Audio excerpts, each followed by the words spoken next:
Hey guys, welcome to She Knows Arsenal. My name is Jessica and I'm your host, and you can follow me on Twitter at It's Jessinho. So on today's show, we're going to be talking a little bit about squad building. I know it's been like headlines or headline news that there's been a change in the FFP. It's been scrapped, the financial fair play, and there's been a lot of conversations amongst Arsenal fans about what does this mean for us? What does this mean for our summer transfer window? Will Kroenke spend? Who do we have to sell? Who stays, who goes, and things like that. So we're definitely going to get into it. I have special guests here with me today. The guys from Same Old Arsenal will be here. Lee Judges is late, so make sure that you guys get him in the chat box for that. But Craig and Dan are backstage right now, so we'll go ahead and get started, introduce them in, and get rocking.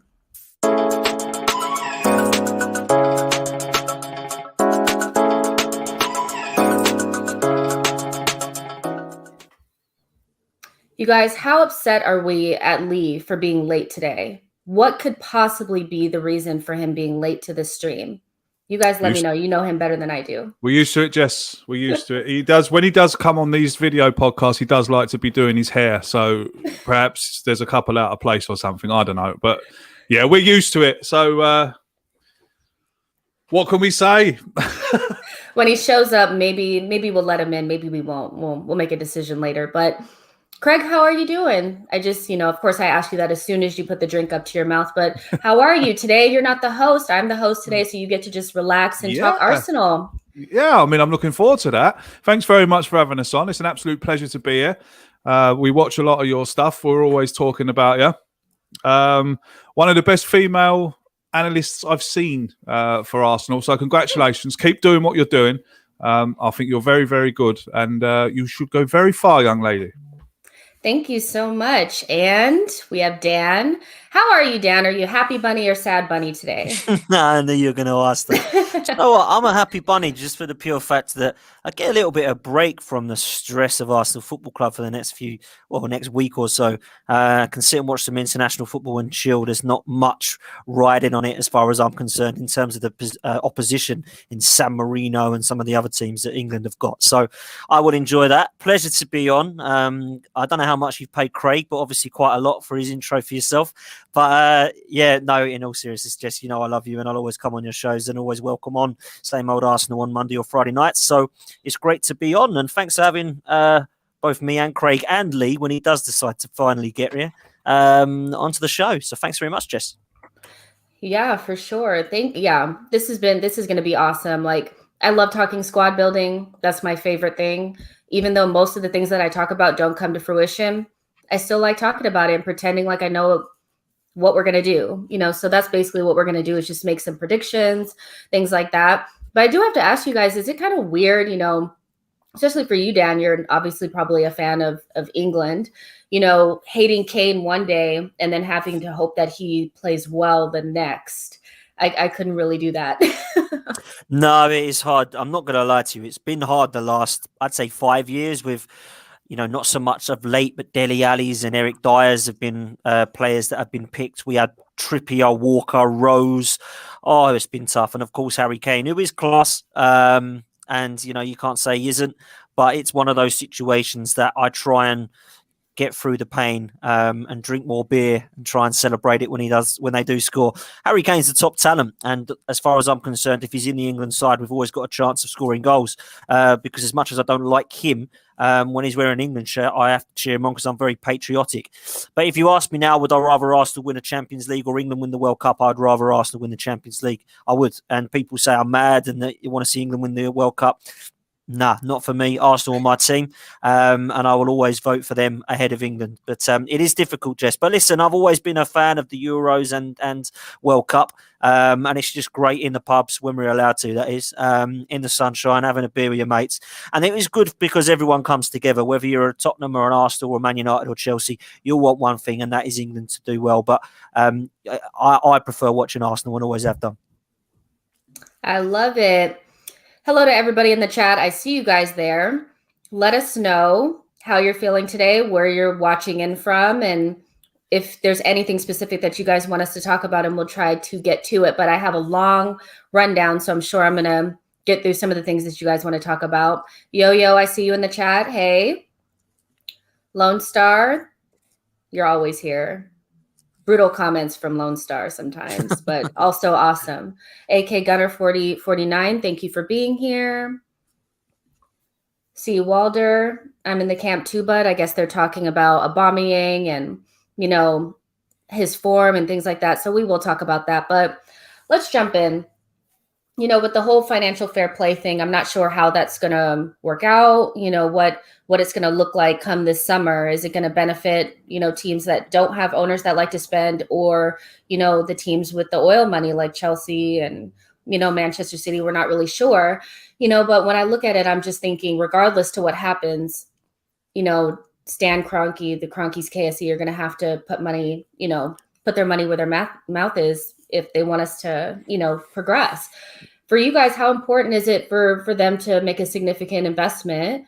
And do you believe that they will? Are they, you know, going to try to push us forward, or just kind of stay absent? What are you guys thinking? Well, I'm not too sure he will, although we all want him to. I think after the coronavirus is finished, it's impossible to say that Arsenal's a self-sustaining club, because we're not a self-sustaining club anymore, not with what's happening around the world. We've lost our match day revenues. We've lost, you know, everything that comes with a match day: ticket sales, beer sales, pie sales, burger sales, everything. We're missing it all. Program sales, the lot. So I think reading on the Swiss Ramble on Twitter, he's absolutely brilliant. If anyone's not following him, follow him now, because he goes into the financial details very, very, very finely. And we're just not a self-sustaining club anymore. So the only way we are going to get money is if Mr. Kroenke puts his hand in his pocket. And unfortunately, I don't think that he really, really cares about the club. I think what I would like to see him do is I'd like to see him sell it. I'd like to see him pass it on, because when he first came into Arsenal, he knew that it was a self-sustained model that was going to make him a lot of money, and it already has made him a lot of money. People can tell me that he hasn't used any of the money to build football stadiums in America. I disbelieve you. I think he's taken a lot of money out of the club and has used it elsewhere. I would like him to make an investment, of course, but I don't think he needs to make a massive investment. He doesn't have to give us hundreds and hundreds of millions. There's a lot of players out there that we could get hold of that wouldn't break the bank. I think we're quite close to being, as we were speaking off air, Jess, we're quite close to being a consistent team, a team that can challenge the top 5, the top 4, just with a few round pegs to go in the right round holes. We don't have to spend a lot of money. Let's hope that when the son said be excited, that he meant this season as well. Yeah, for sure. I mean, that's really what we have to hope, is that, you know, they meant what they said. You know, when I saw the whole thing about the financial fair play, I was just kind of, you know, talking to other people on Twitter, and I was just, you know, significant investment to me, which I feel like we need, is not necessarily meaning that we need more Pepes. I think we need more Kieran Tierney's and Gabriels, you know, Absolutely. The right players, you know, 25 million, maybe to 30 million, you know, maybe 2 or 3 of those in the right positions can get us to where, you know, we want to be. Because to me, I just think that there's teams that have owners that want to spend money, you know, like Leeds, like their owners are dedicated to making that team better. And they may, I mean, when's the last time you've seen a team that's coming from the championship do so well? I know they leave the back door open, but they're going to invest. They're going to invest in that team. Everton as well.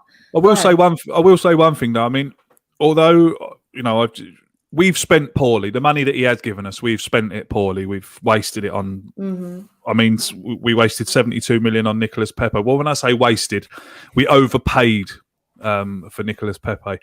When you're giving players like Willian over 100 grand a week, when you're bringing in players like Granit Xhaka for 35 million, we paid 35 million for Mustafi.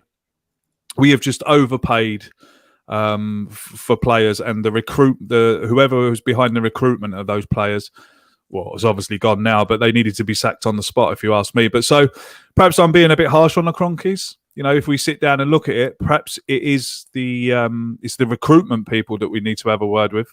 But the thing is that they hire those people. That's the thing. If you want to be an absentee owner and you want to just put it off on other people, these are the same people that hired Raul. They sat down with Raul and allowed him to, I guess, I don't know, lie to them about what he could do. Because, I mean, this guy had a very spotty record at Barcelona. So for me, like, it's difficult for me to just say, well, the right people need to be in the right positions you need to hire them. You need to be at least involved in the hiring process to a point where you feel like you have the right people in place, because you don't know what you're doing.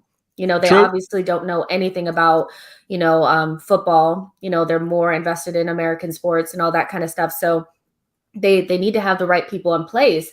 And I think we're going to kind of learn whether or not Arteta are the right guys for the job, because not only are they really inexperienced, but this is probably the worst Arsenal team that we've seen in the most competitive Premier League that we've seen in a long time. So it's not a good time to have such inexperienced people at the wheel, but they're there.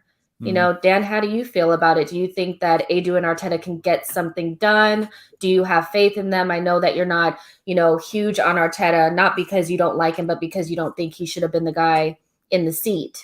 But do you think they can do a job this summer?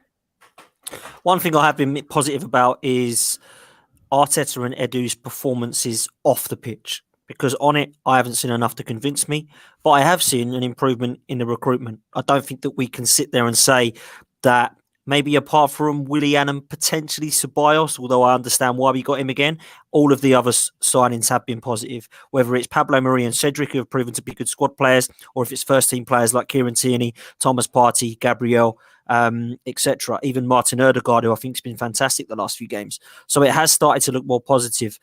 Financial fair play to me doesn't mean anything and never has. So get rid of it because it hasn't really affected us and helped us. Certainly not. So that's fine that's gone. It will be interesting because I totally agree with one thing Craig said, and that's that we've always been a self-sustaining business model under Stan Kroenke. Stan Kroenke's never invested 400, 500 million pounds. He's always bought the Aubameyangs and Lacazettes with Champions League money or TV revenue money. We've always been self-sustaining. Now we won't be because of the pandemic and because of what's happened in the world. It will be really interesting to see how ambitious and how much of an interest the Kroenkes will play in this summer. And I don't expect it to be much, unfortunately, because why would they? They've never done it before. They've never had the ambition to want to win at Arsenal. They've always wanted to make money out of our club. And they have done that over the last few years, in my opinion. They're more interested in spending 5 billion on a new stadium for the Rams than they are in putting 5 million into Arsenal Football Club. So why would we expect to see that change? I think our only hope is that Arteta and Edu can get some of this recruitment right. Craig's also spot on when he talks about how much money we need to spend, because 500 or 600 million we might need to spend if we want to compete with Manchester City. Yes, but actually we probably don't need to spend more than maybe 100 million, because 4 or 5 players for the 25 million pounds that Kieran Tierney and Gabriel's got for us, I would take. Some of the best signings we've made of the last couple of seasons have cost under 25 million pounds. Kieran Tierney is one of them. Pablo Mari's been a good squad player. Guendouzi, I know, hasn't worked out, but was a good talent when he came into the side. Gabriel Martinelli cost 8 million pounds. So we're not looking at the 80 million pound signings of Jack Grealish's, although that would be nice. I'd be looking at the potential of Buendia from Norwich, Bissouma from Brighton, maybe Lamptey from Brighton or Aarons from Norwich. We're looking at Edouard from Celtic or Marcus Thuram from Gladbach. They're the sort of signings I think we should be looking to go for, as opposed to the Jack Grealishes, because I just don't think they're realistic, unfortunately. I wouldn't underestimate the pulling power of Arsenal as a club, because I think we're still one of the best globally in the world. I think when you look at Haaland, everybody laughs and says, why would he want to come to Arsenal? Everybody laughed when Alexis Sanchez came and said he wasn't going to come. Everybody said that Haaland would not come to Arsenal, but let's not forget that he's at Dortmund, which is a smaller club than Arsenal. Although they might be more successful at the moment in terms of Champions League football, Arsenal was still a huge pulling power. Thomas Partey could have stayed at Atletico Madrid to go and win La Liga because they're 8 points clear at the moment, but he didn't. He wanted to come to London and play for Arsenal. We've attracted Aubameyang, Lacazette, Partey, and some of the biggest clubs, Ødegaard, some of the big players that have come from big teams because we're Arsenal Football Club. So I don't underestimate the pulling power of the Arsenal. I just think that we need to get these summer signings correct, because 4 or 5 this summer could be so hugely important. I believe we are good enough to get into the top 4 with this current crop of players. A lot of people disagree with it, but I think the manager should be doing a lot better. I think with 3 or 4, we should 100% cement that place and look to push as high as we can in the table. So I'm expecting a successful summer, not a 2 or 3 signings of 80 million, but maybe 4 or 5 in the 20 million mark.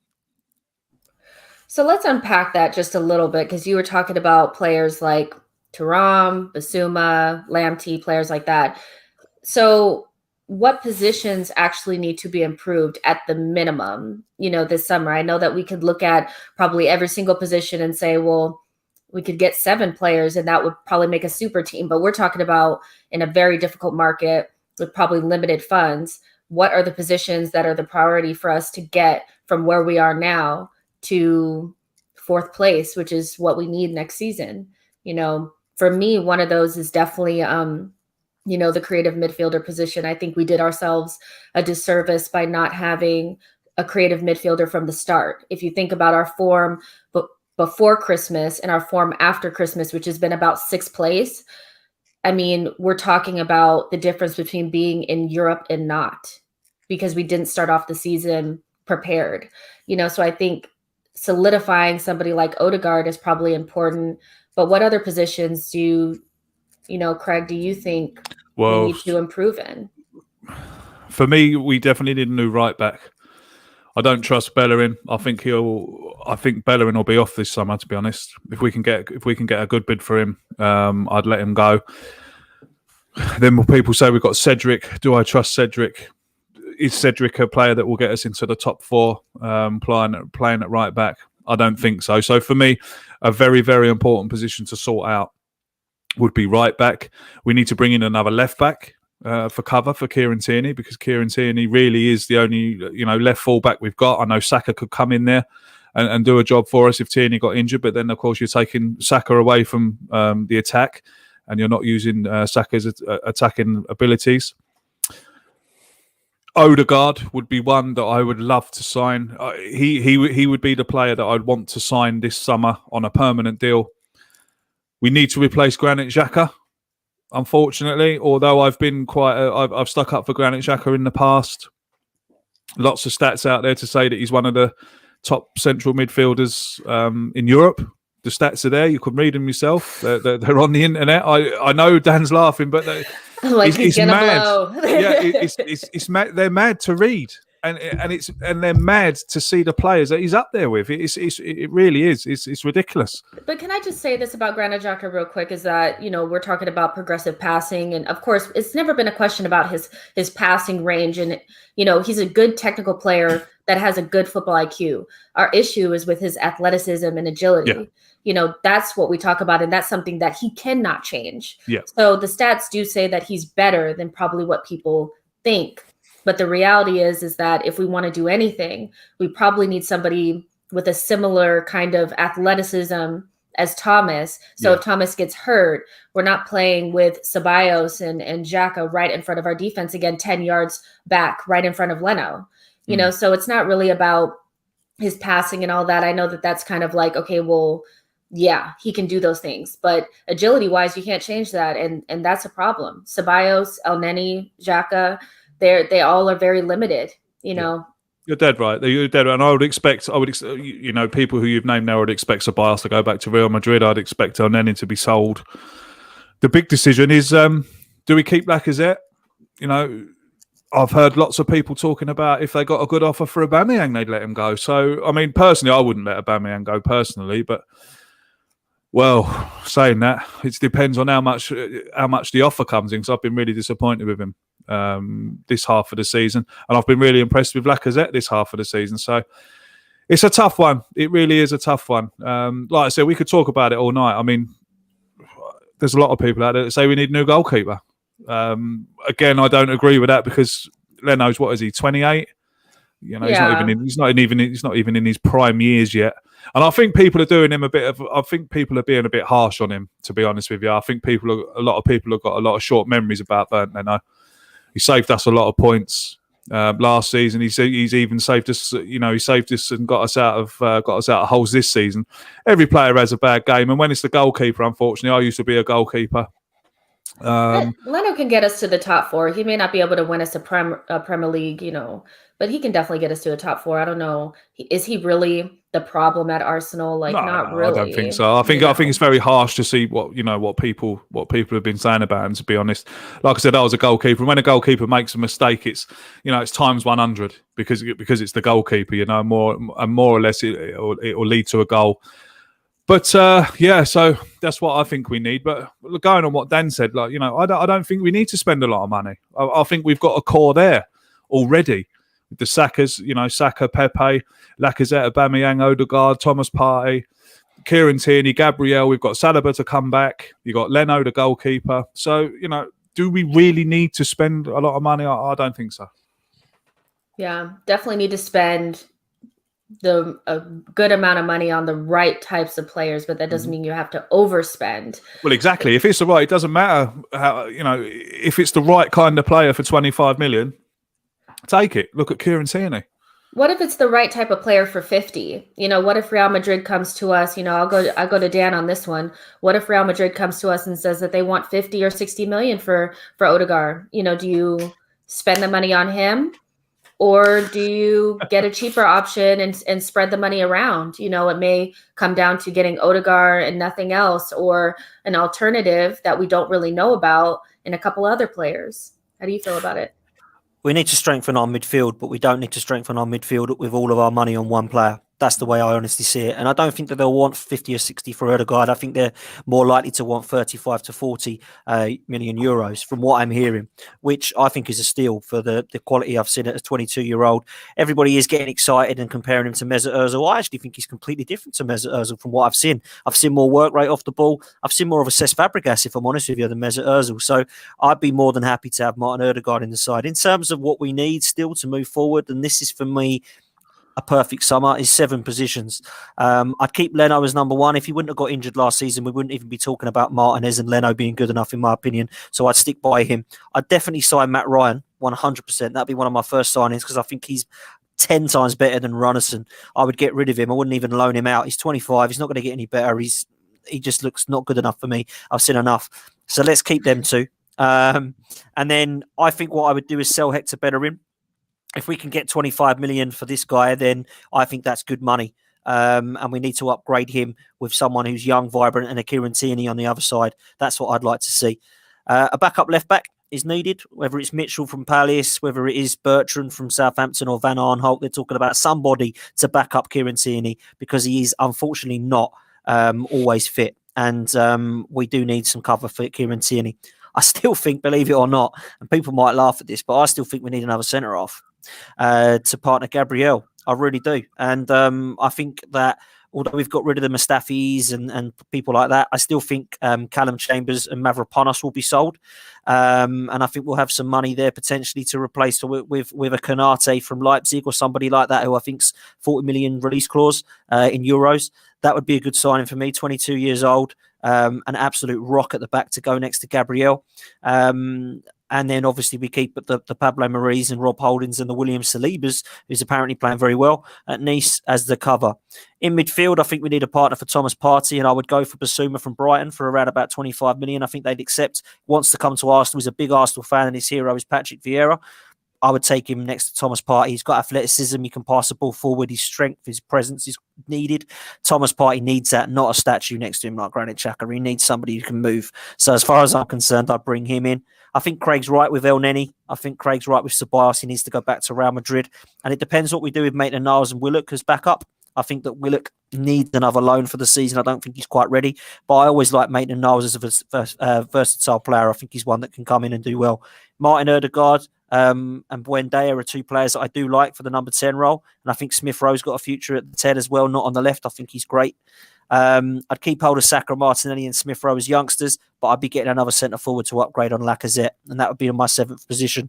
I do think we need someone who's got that presence of Lacazette. Although I think he's had a good season, I don't think he deserves the 250k that he's apparently rumoured to want weekly. I don't think we can afford to give another player like that huge money that doesn't score 20 to 25 goals. I'd keep Aubameyang like Craig. I try and keep hold of Balogun, but I think both him and Eddie look to be out the door. Martinelli, I still see as a centre forward, but an Edouard for me would be probably the realistic option, or a Wout Weghorst from Wolfsburg. One of those two, who are both banging in goals, would probably be an upgrade on Lacazette. So they'd be the positions I'd upgrade, just to be honest. But that is a dream. I think maybe 4 players. I don't think we're going to go push the boat out and get all 7 of those covered in one window, if I'm honest. Yeah, to be honest, when I was kind of writing it out, I was thinking 4. Odegaard, a right back. I saw that we were interested in Emerson, Royale. He's on loan at Real Betis from Barcelona. A very Edu-like choice, I think, because he's Brazilian. But maybe Sanderberg or somebody like that if we couldn't get Basuma. I think if Real Madrid asks a lot for Odegaard, that means Basuma's out. I don't see us spending 40 on Basuma and then 40 on Odegaard as well. It's one or the other, and then a backup left back, hopefully for free. But me and Craig were kind of talking about this before we got on air about, do we go for Premier League proven or smart buys from other leagues? We've gotten players from other leagues, but we've also been burned by them as well. And I think that we don't look inside the Premier League and even the championship enough. Are there any players from lower level teams, that are even English players that we should be looking at, because our homegrown quota looks like it's might be an issue as well, especially if we don't have Willock or Ainsley Maitland-Niles to make up the numbers. I'm looking at, somebody like Lamptey could be good, but I'm not sure about his physicality. Ivan Toney could be good, but I'm not sure if he plays the way that Arteta would like. It's kind of an odd situation to be in, but, Craig, you've been banging on that drum about Premier League proven players. Is that the direction that you'd want to go in, this summer? Well, I think so. Yeah, I think it's very important that we bring in Premier League proven players, or not. They don't have to be Premier League proven, but have played in the Premier League and know what it's all about. I don't like it when we go out looking foreign and we bring in players that have, like you said, have burned us. There's been so many of them, and it's just absolute waste of money. We could have spent £20 million on Kante and brought him in from Leicester, a fellow who'd just won the league, and we went and spent 35 million on Granit Xhaka. To me, it just makes no sense whatsoever. Whoever stopped themselves from buying Kante and buying Granit Xhaka, I'd love to meet him and ask him why, because I know they were using. His name is Arsene Wenger, and he didn't want to pay the agent fees for Kante. They used to use a thing called Stat DNA to track the progress of a player. We could have had Van Dijk from Celtic for £12.5 million, but his Stat DNA didn't go in the right direction, so they refused it. He then went to Southampton, and now look at him. He went to Liverpool for 75 million. The proof is in the pudding. We need to put trust in our scouts, and we need to make sure that we've got good scouts. We need the manager to know what he wants for the players, instead of just letting people, oh, look at this fella, look, he'll be all right, he's only 20 million, oh yeah, go on then, bring him in. It needs the manager's discretion as well. I'm sure Mikel Arteta knows who he wants, and I'm sure Mikel Arteta has got his eyes on who he wants now. We're being told that they're already looking at 6 players, so I mean, if that's anything to go by, I mean, that's good news. They don't even have to be Premier League proven, Jess. I just want round pegs for round holes. I know I keep banging that drum and I keep saying that word because we brought in so many square pegs for the round holes over the last seasons. I've had enough of it now. If we're going to evolve as a club, Mikel Arteta has come in. He's got rid a lot of the dead wood. There's a lot of stuff been going on behind the scenes. It looks like we're going in the right direction, away from the pitch, not just on the pitch. I think it's very important that people realise that there's a lot going on behind the scenes, as well as what we're seeing, on the pitch, or what we see on the match day, or what we read in the newspapers. I just want, like I said, I mean, I'm sure Dan feels the same. It's just I want players to come to Arsenal and to want to play for Arsenal. Over the last few seasons, we've seen players come to Arsenal because they're getting paid well. I don't want to see any more of that. I want to see a young fella come in, put on the shirt, and feel it for the first time on him, and and have a look at the crest and know why he's here and who he's playing for. It's like the old Tony Adams saying, play for the badge on the front and we'll remember the name on the back. It doesn't matter what it is.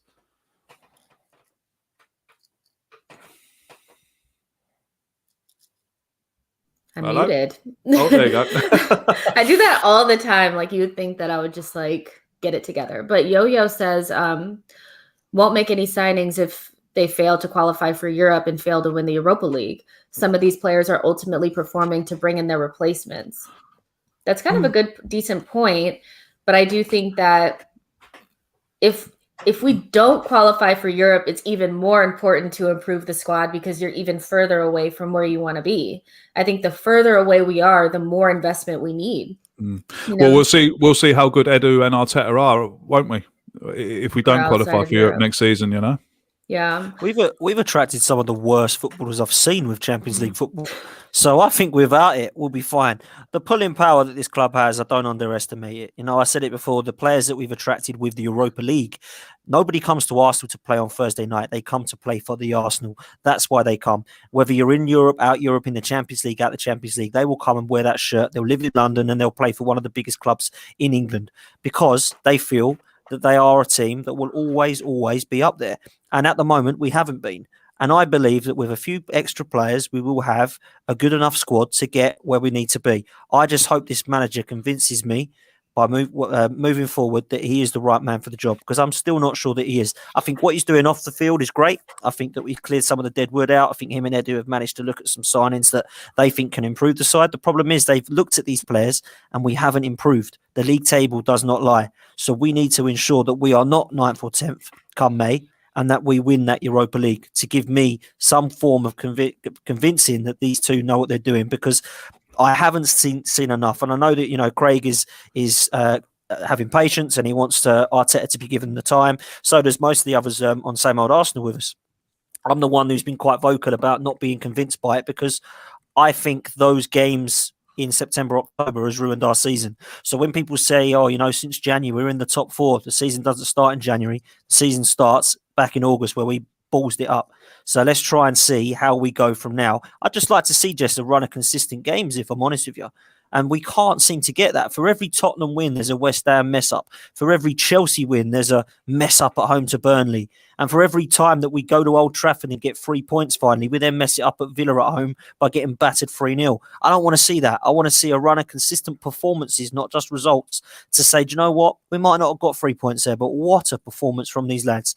And I want to see that in every single game. And I know that that's a big ask, but that's what I grew up with. And people can sit there and call me spoilt brats if they want, because that's what I grew up with and that's what I believed we were going to the Emirates to do. I thought we knocked our stadium down to compete with Barcelona and Bayern Munich. We haven't done that yet because we've lost 10-2 on aggregate to them, and we've not even managed to get into the Champions League for 5 seasons now. That isn't progress for me. So I don't blame Arteta for that. I blame the board and the owners, and that's where my fingers have been pointing for the last 15 years, if I'm honest with you, because trusting a process for 16 months is something that I've been trusting for 16 years, and I've not seen us progress. So until I start to see that, I'm going to be an unhappy bunny, like you like to say. And I'll be a happy bunny when I start to see us performing. And there's nothing more than I want more than for us to win the Europa League this season. I think that Arteta I will applaud him and say, do you know what? You have proven to me in 2 seasons that you can get a team that is bang average in certain positions up for some of the biggest games. And if you can take home that trophy, which, let's be honest, we've got an easier run on that side of the draw for the Europa League. Let's bring it home, and then we'll discuss where I see Arteta's future. You hear that, Arteta? You need to win the Europa League for Dan so he can, feel like you're the right man for the job. If you hear us, Arteta, that's what you need to do. I mean, he's under a lot of pressure. I know that it looks like he's not, but I do think he's under pressure. I think if we're not in Europe, and we get to December of next season, he's gone. If we're not looking like we're going to be up there, so I don't think it's going to be easy for him. I mean, it's been a tough season, but I just think that we went into the season unprepared, like very unprepared. And then the more that I think back on it, I know we're talking about squad building, but the more I think Arteta's willingness to trust certain players messed him up. It took him until he was basically almost in the relegation zone to do what we all kind of knew he needed to do, which was ditch some of the older players and trust the youth. If he had done that earlier, we probably wouldn't be in this position. He gives Aubameyang and Willian very long leashes, and they haven't really lived up to it per se. Instead of players like Pepe or Lacazette, giving them a chance. Like, why did it take him so long to bring in Smith Rowe? Then you bring in Smith Rowe. Now we see a change. So I'm hoping that he learns from this season and who he can trust and who he can't. And he has to start. And Yo-Yo says this a lot, that he needs to start trusting people based on form, and not based on like trust from something that they used to do. It's almost like you're only as good as your last game. The fact that he played Saka against West Ham to me didn't make sense when you could have just played Pepe. I get Xhaka, but I don't get Saka. I don't. Like, he played him into the ground. Now we can't use him. You need to play other players and trust. So that's what I'd like to see from him at the end of the season, is making ruthless decisions and not trusting people just because they're the big guy with the big contract. Trust the guys that are actually getting the job done. Lacazette and Pepe have been playing really well lately, and they're still not getting the accolades that I feel like they deserve, but that's neither here nor there. But somebody decided to come. Salih Judges. Look. Evening. Late. Good morning, Lee. Evening. How are we? All right. Well, I'm good. How are you? Oh, I'm good. Thank you very much, Jess. All good, so busy. Sorry about that. Well, thanks for having us, Jess. It's been a great 45 minutes, and we'll see you again soon. Oh my gosh. So, but it's all good. We've kind of just, these kind of conversations just kind of go everywhere, because we could talk about so many things, but something that we haven't really touched on is two players in particular that I think deserve some time, which is Guendouzi and Torreira, two players that are out on loan right now, not doing well on their loans at all. Players that we probably thought we could make some money off of if we sold them, but looks like it might be difficult to shift them on. If you had to choose between one or the other to end up back at the Emirates, I think at least one of them will.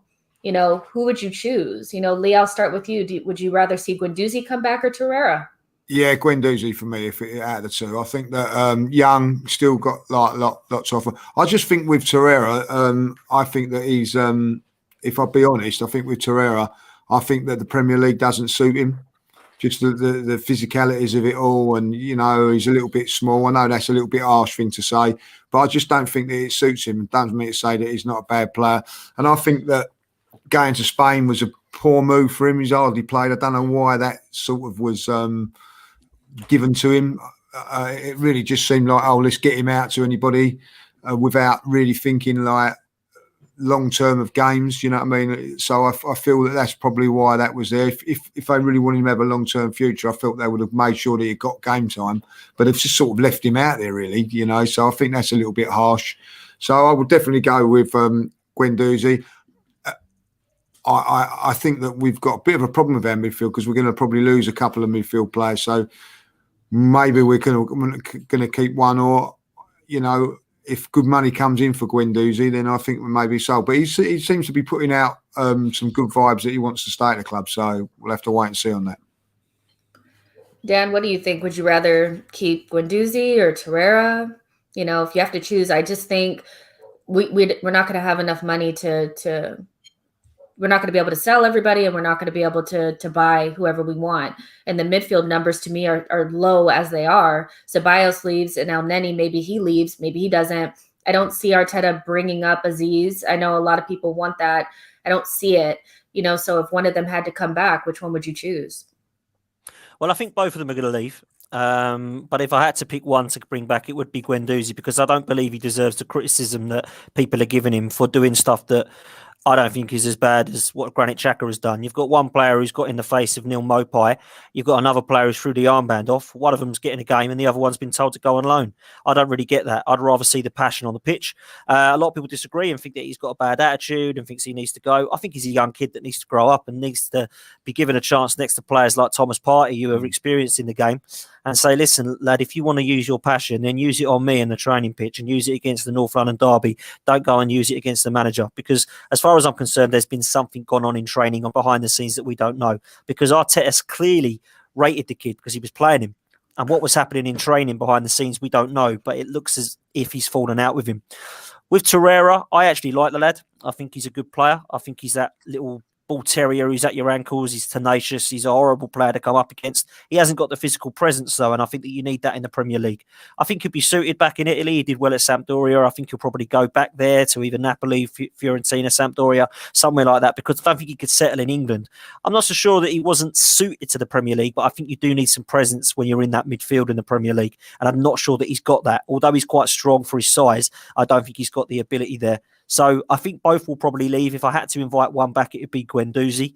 But I think if you was to accept, say, 20 to 25 million for both players, I'd say that was good business if we could then put that towards a couple of others. So, yeah, I would say both of them have probably not got a future at Arsenal, Jess, if I'm honest with you. But I do think they're good footballers. And if I'm honest with you, I'd probably swap them both at the moment with El Neni and Ceballos. I'd probably rather have Torreira and Guendouzi. That's how poor and weak our midfield is.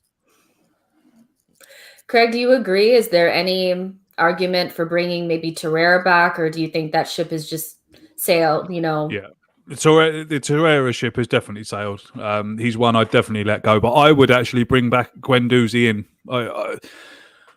I've only seen him play one game live, and the one game I saw him playing live in, he was absolutely brilliant. And it was one of his first games. Me and Lee were actually together watching it in Dublin. We played. It was only a friendly as well, but we played Chelsea in Dublin, and he was brilliant. Everything was going through him. He had great ball control. His passing was brilliant. He can read the game brilliantly.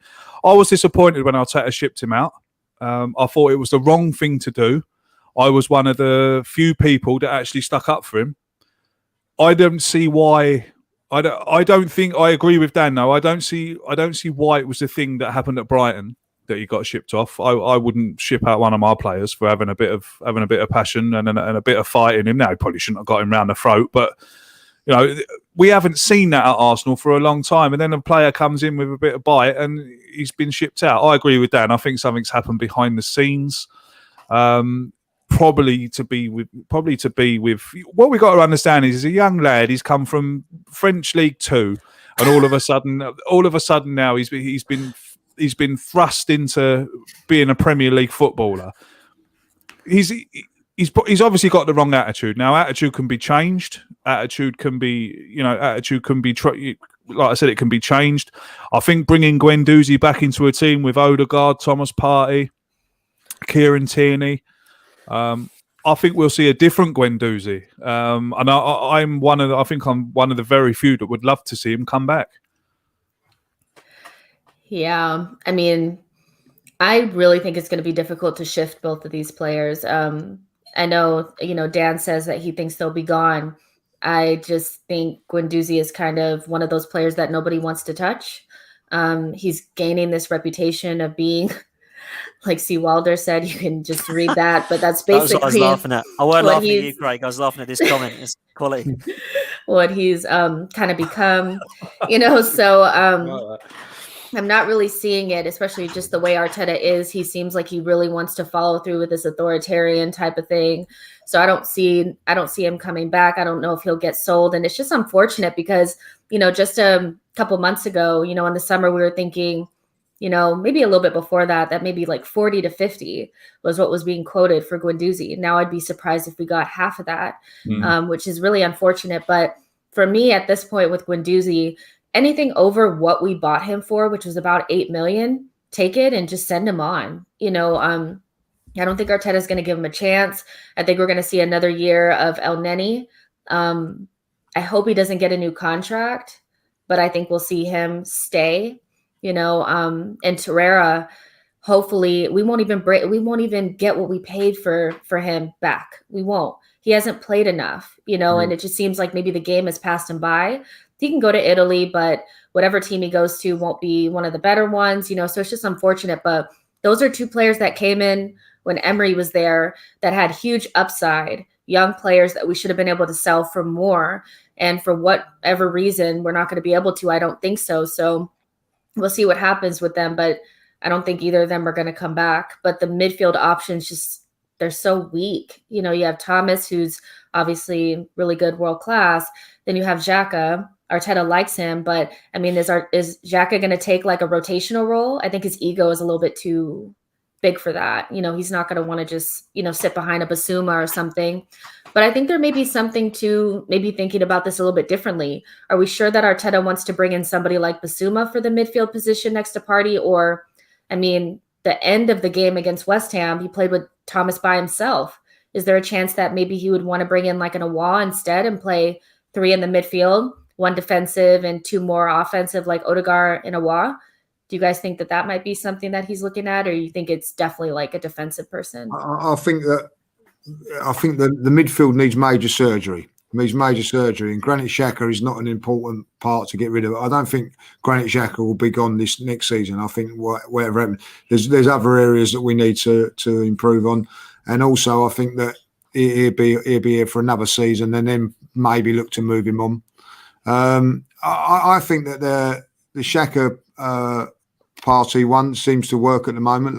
We haven't really seen the best of Partey at the moment, but once we do, I think we've got to get someone who gets the backup along that side. And I think that may be Guendouzi. I still think that could be something there for a year. We will spend money on other areas. I think we've got a big problem. What's going to happen up front? We're going to lose, I think, at least 2 forwards there. So we're going to have to look to spend a bit of money there. So I don't think we have to really look to get rid of Xhaka this season. I think he's doing an okay job. I know Dan's not going to like that, but it's going to be all right for a year, and then look to improve. That's what I think. Sometimes you have to do it in stages, and I think that Granit Xhaka is not the main priority at the moment to move on. I mean, we've been kind of hearing for like years that since he's been in our midfield, we haven't been top 4. True. So can a midfield of Granit Xhaka, Thomas Partey, and maybe potentially Martin Odegaard get us there? Dan, I'm not sure. No. You'd be down for that. Sorry, I think that's very harsh on Granit Xhaka, to be honest. Very harsh indeed for people bringing up that stat. The thing about it is our defence hasn't been no good. Do you know? Our defence has only got good over the last 6 months. We're the third. Oh, it's probably gone down a bit now, but we're 3rd or 4th best defensive record in the league. Imagine where we could be if we scored a few goals. Yeah, Aubameyang's goals really hurt us. I think you have Aubameyang's goals, or you have a creative midfielder at the beginning of the season that could get him the ball. We're talking about a completely different season. So maybe if we start out with that, I mean, again, since Christmas we've been top 6. But I still think there's some pockets to fill, weaknesses in certain players. I think about David Luiz, and he's good, but the mistake is coming. He can't start every single game. I think David Luiz is an important one to keep, not necessarily in the team, but around the place, because we've already give heard him an extension. Well, yeah, but you see, it depends. I wouldn't give him an extension to play. I'd try and bring him in on a different capacity, because we've already heard Saka, Maitland-Niles, Kieran Tierney, the young fellas saying what a massive influence he has on them. So I think it's very important that if we're going to progress, that we keep people like him, because if he's got to have him in the dressing room for the younger players to go to for advice, or whatever it is they're doing and whatever it is he's doing for them seems to be working, doesn't it? So when you hear those kind of things, I think it's very important that we keep people, not necessarily players, but people like him around the club and around the dressing room. Wouldn't you like to see David Luiz, give some of that experience to somebody like William Saliba? Like, I think it's like unfortunate that he's not there. I mean, he plays center back. Wouldn't it be nice for Saliba to get some of that, arm around the shoulder from somebody who actually plays the same position as him? Lee, would you give David Luiz an extension, and would you bring Saliba back? Those are my 2 questions. 100% bring Saliba back. I think that's a sure. I'll get him back straight away. As soon as the season starts, because he's had a good. What what I think Mikel Arteta wants to do with him is make sure he's had a good sort of 6 months solid football, which he seems to be getting now. So that's important. I would keep David Luiz as a backup to Saliba or somebody like that. I wouldn't actually say, right, I wouldn't expect David Luiz to have so many games as he's having at the moment. But in saying that, he has done okay this season. He's been a lot better this season than he was last. Now, is that because he wants another contract or not? I don't know. But for me, I think you've got to keep a bit of an experienced player in there. And I would say, right, you know, as one of the backup defenders, you know, comes in games which, you know, like Carabao Cup, FA Cup, and as a backup. And even sometimes if we're up against it and we need someone to come into a back three, he could still come in and do that job. So I do think that we should give him another year's contract. But if we give him another year's contract and we're not signing a central defender or Saliba's not coming back, then time to worry. For sure. Dan, do you want to see Mavropanos come back? Is that an option for you? A lot of people are talking about Mavropanos, but when I look at him, I just think, bring Saliba back. As good as he's playing, bring Saliba back. If you're going to bring Mavropanos back, bring Saliba back. But maybe there's a chance for him to come in. Would you bring in Mavropanos? I'm a big fan of players that are on form, and Mavropanos and Saliba are on form. So I would rather see them in the team than I would David Luiz. I think David Luiz of the last few games has been very good. Granit Xhaka of this season has been very good. They're ticking time bombs waiting to go off. And both of them will make mistakes, and both of those players will cost us goals. And I've seen enough of that for 4 or 5 years. So I'm going to disagree with the boys and say, get rid of David Luiz, get rid of Granit Xhaka, and let's move forward, not backwards. We've seen what these guys can do. They've shown me what they can do for the last 5 years. They've showed me what both these players have shown me for the last 5 years that they ain't up to it. And I want to move forward. I don't want to be stuck with El Neni and Xhaka next season. But I fear that we will. Be. Poor El Neni. Because I don't think that anyone wants them. I really don't think anybody wants them. Who is going to want these players? You could put some of these players in this side outside your house with free to a good home, and they would still be there in the morning. Nobody wants them. Look at some of these players. Look at the wages they're on. I agree with David Luiz not playing. But I think when you've got young players, you know, coming out and saying what an influence he is, I think it's important that a player or a man like that stays around. So whether they bring him in as a coach or bring him in and keep him here in some capacity, I just think it's important to have men like that around, players like that around, who the young fellas can go to. That would be my only reasoning for keeping him here. I certainly wouldn't be giving him a contract to be playing, because Dan's right, Lee's right, you're right, Jess. He's not good enough, and he's not going to be good enough if we want to move on. But I just think it's important we keep players like that around, just for that reason, for the young players. Yeah, I mean, I get it. Like they spoke about how he was instrumental in getting Saka to sign a new contract and all that kind of stuff. So I get it, you know, and I think they are kind of grooming him to become some sort of player coach or something like that. I wouldn't be surprised if they announced it that he was some sort of player coach like next season or something. He's doing his badges. He spoke about that before, you know, but he needs to play less minutes. He needs to play less minutes. I absolutely agree. He's playing too much right now. And you can see Arteta starting to rely on him again ever since Holding has kind of gotten his injury. You know, he had his concussion. It's been David Luiz. I agree with some of the people in the chat box that he is a ticking time bomb. He was not good against Olympiacos to me. He was okay against West Ham. I think he plays better in big games. That's why he was good in the North London Derby. So I expect to see him a little bit more towards the end of the season. But my caveat to Arteta would be, you know, if you want David Luiz to stay and we give him another contract, you need to bring Saliba in and make him work. And you need to get rid of Chambers or somebody, you know, because we can't just have all these guys here, even though I think having utility players is important. And Chambers did play well the other day. If you offered me 10 million for him right now, I'd bite your hand off for it, you know, because we need some money, you know.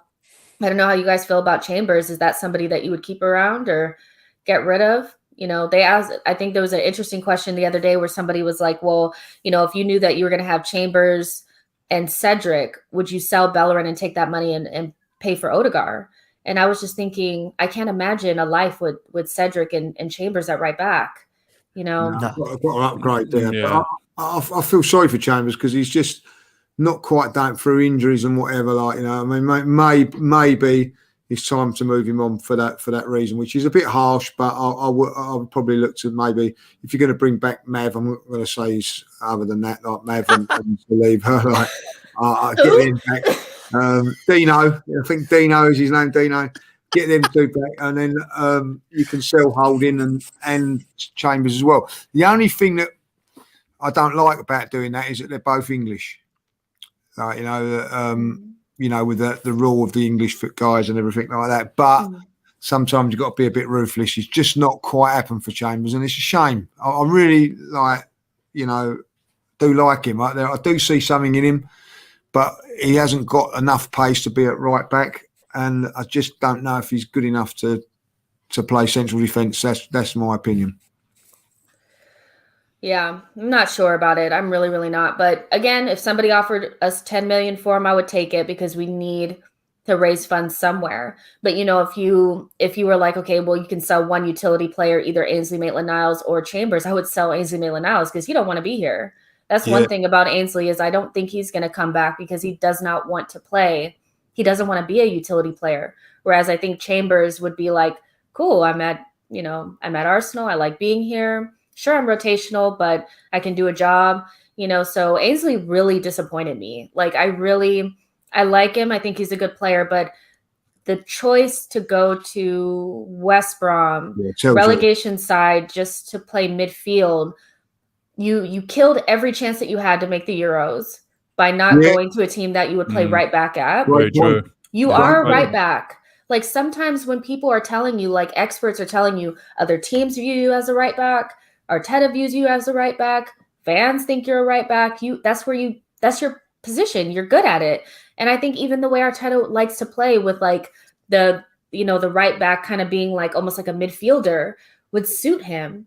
I can't believe he just threw away the chance to play for Arsenal. He could easily step into that position after Bellerin's gone. You know, that would save us money. I think he's hard-headed. I think he's I'm with you on it though. You know, I'm really disappointed in Ainsley Maitland-Niles, you know. And even if you look at Willock, he looks more at home as a central midfielder at Newcastle than Ainsley looks at West Brom, you know. Good point. What about Willock? Do you guys think, you know, let's talk about Willock, Eddie, and Reece Nelson. All kind of similar ages, not really making it into the squad. On loan, one of them's on loan. Eddie's just kind of sitting around. He's not making the squad, and neither is Reece. What do we do with these three players? How do you feel? Sell. Yeah, unfortunately. Who's going to buy them? Yeah, who would buy them? It's a quick answer, Jess. I'm afraid I'd sell all three of them. Yeah, there'd be people that are going from like, you know, I think you're right about it. Willock's done okay at Newcastle, and a Newcastle would fit well for him. Somebody like that. Eddie will always pick up a team, whether it be.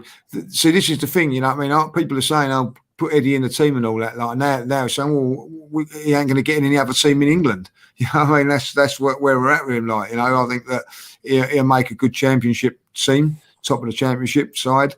But I think that he'll have to go. Reece Nelson, one of those players, when he first broke onto the scene, I thought was going to be fantastic. Again, injuries of curtailed, so maybe sell loan, but I can't see him being at Arsenal next season. None of them. Wow, not even one. I don't know. I think we'll see. Homegrown issue to me. I think they're all going to be about 21 years old. We may need to keep some players around for homegrown quota. You know, everybody's kind of saying it in the chat that we're not really making those numbers, so that may make a difference. But yeah, if I had my chance, I thought we should have sold Eddie in January. Yeah, you know, when Arteta came out and said we're not selling, he's not for sale. I'm like, of course he's for sale. He should have been for sale. He's not. When's the last time he played? Well, maybe Jess that they wanted to sell him, and he's turned around and said no. So that's what. And now all of a sudden he's not in the squad. I don't know. There might be something in that. You know what I mean? But I can't see why they wanted him to stay. And then, as you say, he's not been in one squad since. I mean, is he going to be an issue? Okay, go ahead, Dan. No, sorry, Jess. I think all three will stay at the club, and I think they'll all be on loan next season. I really do. I think Eddie will sign a new contract, unfortunately, and I think he'll be loaned out because Arteta likes him for whatever reason. I think Reece Nelson will get a loan move that I think he deserves because I don't think he's been treated very kindly by Arteta, in my opinion. I actually disagree slightly with Maitland-Niles, and I think that the mismanagement of him was half the reason why he left. He was going to go to Wolves, and they begged him to stay, and he stayed, and he treated him like dirt. So he went and got first-team football. That's my view on it. With Willock, never rated him. Never rated this guy. This guy is just, for me, is a bang average player, and he's not making Newcastle look any better, in my opinion. So I don't think that he can come back. And I think if you line them up, we've talked about Chambers, Holding's got a mention earlier. Obviously, the three kids we're just talking about now. How many of those would get into the Everton first team or the West Ham first team? None. So I think they need to all go, don't they? I don't know. That maybe it's harsh. I don't think any of them, whether you send them out on loan, none of them are ever, in my opinion, people might have different opinion, but I don't think any of them will cement a place at Arsenal Football Club at any time. Yeah, I mean, Willock, no. But Reece, I don't know. No, I don't really agree that I don't think he's done anything to deserve playing time, but not be Willian, to be honest. Like when he goes out there, he doesn't have any end product, and if the team if the coach is telling you that you need to go on a loan, that's what you need to do in order to play for Arsenal Football Club. You don't not go on the loan, you go on the loan, so this whole thing about he denied the loan and he wanted to stay just shows me that I don't think he's pushing for his career the way that he should be, but that's just my opinion on it. I mean, they could all go or they could all stay, but yeah, let's just do like 5 minutes of questions. I mean, Craig, I know you have to go. Do you have a couple more minutes? Yeah, absolutely. Yeah, no problem. Yeah, you guys go ahead and get your questions in so we can, somebody asked about Martinelli. Lee, you've been very vocal about saying that if Arteta doesn't rate Martinelli, then Arteta should go. Do you still feel that way, or have you? Well, I think he's listened to me, Mikel, because he started to give him some minutes now, So I'll let him off at this moment in time. But I've been disappointed that you talk about Maitland-Niles being mistreated. Dan just said about that, not getting enough game time after. I think that he's been mistreated, Martinelli. I really do. He's a talent. He come on the other day, showed some things and all that. I do feel he deserves a little bit of a run. Certainly deserves to play on the left-hand side in front of someone like Aubameyang. I'll be honest, who's been poor the last couple of games. Whether he deserves to play in front of Smith Rowe, I can accept that, and I can probably accept Pepe at the moment. But I'm not going to accept it when William goes out there or Aubameyang, because that's not fair on the kid. Do you agree with that, Dan, about the whole Martinelli 100%. thing? 100%. Me and Judges have been well vocal about this, and people have told me that Arteta rates this kid and thinks he's exceptional. The minutes he's getting on the pitch doesn't prove that. And people can sit there and say that it's because he's had a long-term injury and he's only 19. But I don't buy that, because Bellerin had an ACL. He's been playing more than anyone. Rob Holding had a really bad ACL. He came in. You've got players like Thomas Partey and Kieran Tierney that have come back from injury and gone straight back in to play 90 minutes. I don't buy it. Smith Rowe and Saka play all the time. So why is this kid any different? I don't get that. I really don't understand that. As far as I'm concerned, people are saying, drop the agenda now. He's playing 6 minutes a game. Nothing's going to happen in that time. This kid needs half an hour of a game at least, or 60 minutes of a game to be proven anything. You can't expect the guy to come back from Chelsea, who, by the way, was superb with him, Smith Rowe and Saka that game, and then never play again. He started against Manchester United and then got binned at half-time for absolutely no reason. So I think we need to see a lot more of this kid, because I think that when you team him up with the tenacity of the Alexis Sanchez type player, who I believe is a striker, by the way, not a left winger, I think if you have him, Ødegaard, Smith Rowe and Saka, that front four excites me 100%. I'd give it a go. Mikel Arteta is coaching Martinelli into being the next big striker at Arsenal. I'm telling you that now. And that is why he hasn't been getting minutes, because of his injury. We've all seen the training videos. The kid is going to be a beast next year. And I reckon Martinelli will feature very, very heavily next year up front. as a striker. So Craig has spoken. I think that as well. I've said it many times that I don't see the issue. He's from the 4th tier in Brazilian football. We're playing different tactics. He's not tactically ready to play in this system. He's a good player with a lot of passion, loves to run around, has looked a little off of it since he's come back, and they're going to make him into a center forward, and we're going to be able to save money if we're not able to bring in a striker, play Martinelli there, and if Aubameyang's not playing well, put Martinelli in. I'm sure he'll score a goal. All right, let's go round robin for this, and then we'll go ahead and get out of here. This is kind of a good question. Would you do a swap with, I guess, at Real Madrid for Saliba for Odegaard? They're going to lose Varane, I think, maybe. Great question. How dare you put a question like that in? That's too tough. I mean, we need Odegaard, but we haven't gotten a chance to see Saliba. But he's one of the only players that I think we have that they'd be interested in, for a swap, I'd swap Aubameyang for him. Yeah, I would too. So we're not swapping Saliba. I wouldn't swap Saliba for Odegaard, no. I'd swap Xhaka for Odegaard. Xhaka's going to end his career at Arsenal. He's one of the best. He's one of the best midfielders. Everyone keeps telling me. Why would they not want Granit Xhaka? Everybody says he's great. Surely Real Madrid would want him. He might do well at Real Madrid. Actually, it might suit him a bit more. Saliba's going to be a good player for us. You know what I mean? 20 years of age. He's got all of his career in front of him. He's got to keep, centrally fit. Him and Gabriel, were two. One at 22, one at 20. That's 5, 6, 7, 8 years of central defensive bar injury. That's too good to turn up, not to turn down. We've been wanting those sort of players for far too long. Now we've got them. We don't need to be selling them. Yeah, I agree. I can't let the Saliba thing go. I think something happened there. Poorly managed. Like if I had one thing to be like, this was so poorly managed, it would be that. I actually have watched him before. I think he's really, really good, and he would be perfect with Saliba, or with Gabriel. Because if you like David Luiz and the fact that he's a ball-playing center back, likes to dribble out of the back, get into the attack, Saliba's that, but younger and better. So I'm hoping that he gets a chance. But yeah, I wouldn't swap him for Odegaard as much as I like him. Put Smith Rowe there instead. Then if that's the case. But all right, you guys, we've been going for an hour and 6 minutes. Well, Lee hasn't been going for an hour and 6 minutes. He's been going for about 5 minutes. Go on, so Jess, you give it to we should all just sign out and leave him here with the chat box, and he can answer questions since he left them hanging for so long. But no, I'm just joking. But yeah, you guys, this was an awesome show. Thank you so much. I know these shows we just kind of talk about whatever and just bounce around from topic to topic, but it is what it is. We talked about our squad building, what we'd like to see, what we think is going to happen, and ultimately none of it is going to happen.